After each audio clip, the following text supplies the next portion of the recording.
গিয়া সেজদা করি তাহলে আমরা মাজার পূজারি কহেরার জন্মের মধ্যে দোষ আসেনি। উদাউদ মিথ্যা অপবাদ আমরা বন্ড আমরা মাজার পূজারি। একটা ছবি ছাড়লে একটা লেখা দিলে নিচে লেখা মাজার পূজারি।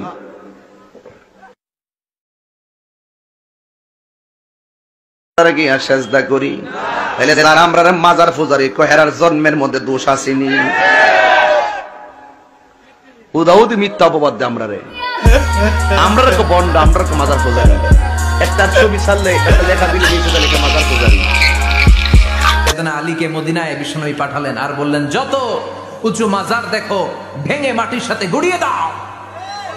সবার উপরে মানুষ সত্য, তাহার উপরে নাই।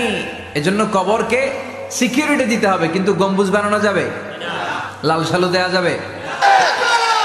কোরআন হাদিসের দলিলের বাইরে যত মাজার আছে সব মাজার ভেঙে গুড়িয়ে দাও। কোরআন হাদিসের বাইরে যত পীরের খানকা আছে সব পীরের খানকা আগুন দিয়ে জ্বালিয়ে দাও।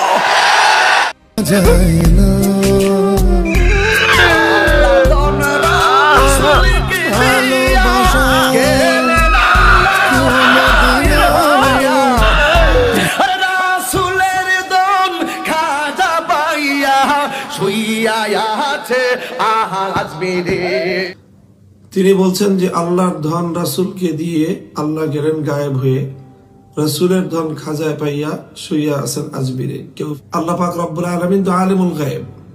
আল্লাহ রাসূলকে কোনো ধন দিয়ে আল্লাহ গায়েব হয়ে যাওয়া, ধন দেওয়ার পরে গায়েব হয়ে যাওয়া, এই জাতীয় কোনো বিষয় তো আসলে বাস্তবতার সাথে সামঞ্জস্যপূর্ণ নয়। সম্প্রতি মাওলানা গিয়াসউদ্দিন তাহেরীর একটি আলোচনার অংশবিশেষ সোশ্যাল মিডিয়াতে ব্যাপকভাবে ছড়িয়ে পড়েছে। কথাগুলো যদি একজন ইমানদার মানুষ বলেন, বিশ্বাস করেন, তাহলে তিনি সঙ্গে সঙ্গে বেঈমান হয়ে যাবেন।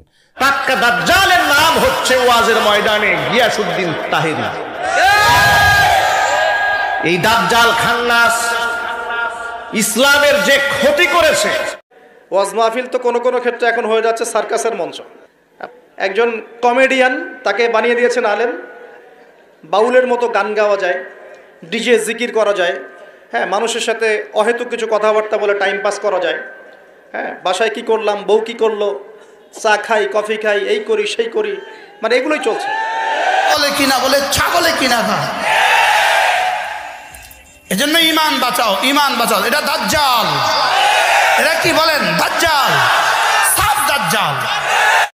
আরে তাহেরী হুজুর শয়তান, শালা একেবারে মানুষই না, একেবারে টাটকা জানোয়ার, শালা মানুষই না একেবারে। দিয়া আল্লাহ গেছে গায়েব হয়ে। আরে ছাগল, আল্লাহ ধমকি দিবে? তোর কোনো জ্ঞান আছে আল্লাহর খাওয়া সম্পর্কে?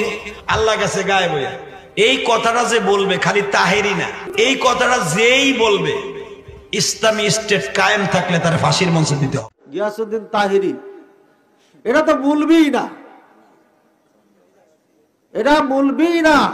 আমি চ্যালেঞ্জ করছি, ও মৌলবী না। আমার সামনে নিয়ে আসেন, তো ধর্ম কিচ্ছু বুঝে না।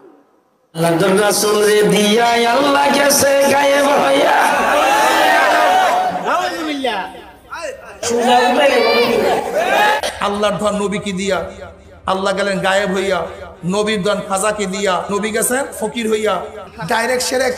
আমি তাহেরী সাহেবকে বলবো, আপনিও সাবধান হন। আমাকে 48 ঘন্টার আলটিমেটাম দিয়েছে একজন আলেমকে, একজন আলেম যে আলটিমেটাম দিছে, আমি আসলে বাস্তবিক পক্ষে তাকে কোনো আলেম মনে করি না। আপনি জানেন তাহেরী ভাই যা করছে এগুলো ঠিক না, তারপরও আপনি অন্ধভাবে ওগুলো মেনে নিচ্ছেন। আপনার বিবেকের ওপরে কি কুকুরে পোশাক করেছে?